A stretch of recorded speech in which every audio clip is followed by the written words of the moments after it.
Welcome back to Acts of Kindness. Today's story will leave you speechless. A humble street mechanic takes on the impossible and ends up changing his life forever. But before we begin, don't forget to like, share, and subscribe to our channel for more inspiring stories that touch the heart. Now, let's get started.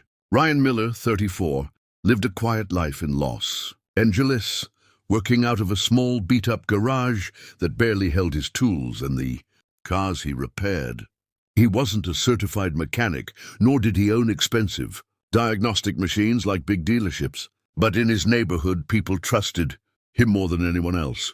He had an uncanny ability to listen to engines, almost like he could hear their stories. His rough hands carried years of experience, and though he didn't make much money, he earned respect for his honesty and relentless dedication to fixing what others had given up on. On a sweltering afternoon, Ryan was finishing work on an old pickup when he heard the low rumble of something unusual. A sleek, glossy black Lamborghini Aventador rolled slowly to a stop outside his garage.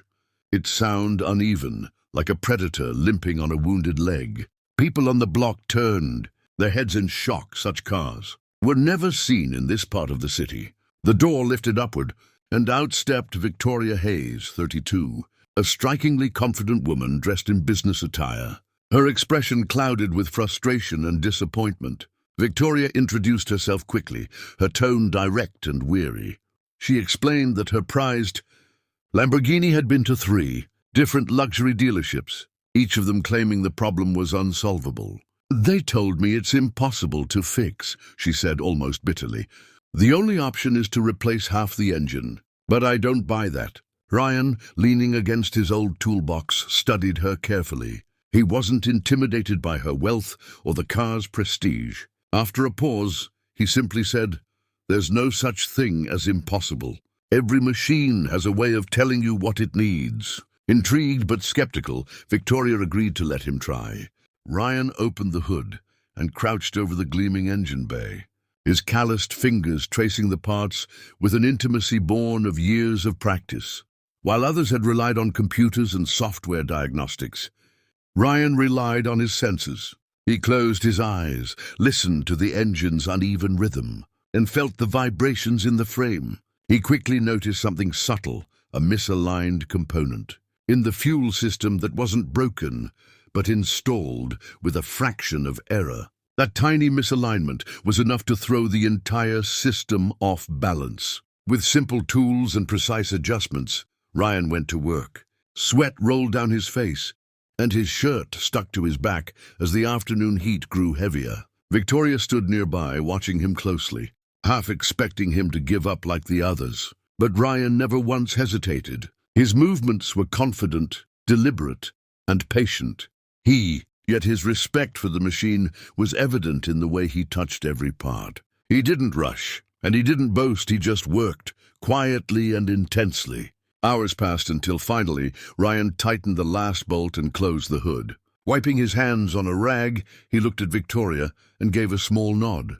"Try it now," he said. With a mix of hope and disbelief, Victoria climbed inside and turned the key. Instantly, the Lamborghini roared to life with a flawless, thunderous sound that echoed down the street. The engine purred smoothly, stronger than it had in months. Victoria's jaw dropped, her eyes wide as she revved it lightly. For the first time, her frustration melted into astonishment. She stepped out of the car, shaking her head in disbelief. You actually fixed it. They all said it couldn't be done," she murmured. Ryan just shrugged modestly, his face calm, as though he had done nothing extraordinary. "Engines just need someone who's willing to listen," he said quietly. Unbeknownst to both of them, a passerby had recorded the entire repair on their phone. That video, showing the humble street mechanic reviving an impossible Lamborghini, was about to hit the internet and change Ryan's life forever.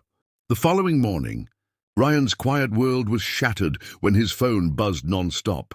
At first, he thought it was spam, but then a neighbor rushed in waving their phone. "Ryan, you're all over the internet." The video of him repairing Victoria's Lamborghini had gone viral overnight. Millions of people were watching the humble street mechanic who defied luxury dealerships. Some called him a genius, others a miracle worker. His small garage, once overlooked by everyone outside the neighborhood, suddenly became the center of attention, with reporters and curious strangers gathering to see him in action. Victoria returned the next day, her expression softer than before. She wasn't just impressed by the repair. She was fascinated by the man who had accomplished what experts said was impossible. She revealed more about herself, CEO of a luxury foundation, used to a world where money solved problems, but rarely heart and dedication. Watching Ryan work had shaken something inside her. "Do you realize what you've done?" she asked him. Ryan, still in his grease-stained shirt, smiled shyly and replied, "I just fixed a car. That's all I know how to do." But Victoria knew it was more than that. The video's impact grew beyond imagination. Automotive magazines called to interview him, and wealthy car owners began arriving at his modest shop with rare vehicles, eager for his touch. But what struck people most wasn't just his skill, it was his humility. Ryan never bragged, never overcharged, and never turned anyone away. He treated every car, from a rusted Honda to a luxury Ferrari, with the same dedication. Crowds admired not only his gift but also his grounded nature. Social media flooded with comments calling him the mechanic, with a golden ear and the man who listens to machines. One afternoon, Ryan found himself invited to a televised car show, something he had never even dreamed of. Nervous but determined, he stood under the blinding studio lights as the host asked about his sudden fame. He spoke softly, admitting he had grown up fixing cars in his father's small shed, learning through mistakes and intuition rather than textbooks. "Every car tells a story," he explained, "and if you care enough to listen, it will tell you how to make it right." The audience applauded, touched not just by his words, but by the sincerity behind them. Meanwhile, Victoria began spending more time at Ryan's shop. She watched how he patiently taught neighborhood kids about engines, letting them hand him tools and showing them the basics of mechanics. She saw how he smiled when helping someone who couldn't afford repairs, often refusing payment and saying, "Pay me when you can, or just pay it forward." His heart reminded her of something missing in her own fast-paced world, the beauty of simple kindness. Over time, her admiration for Ryan grew deeper, and though unspoken, a bond was forming between them.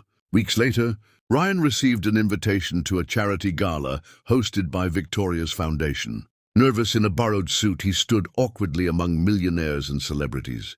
But when Victoria introduced him on stage as a man who turns impossible into possible, the room erupted with applause.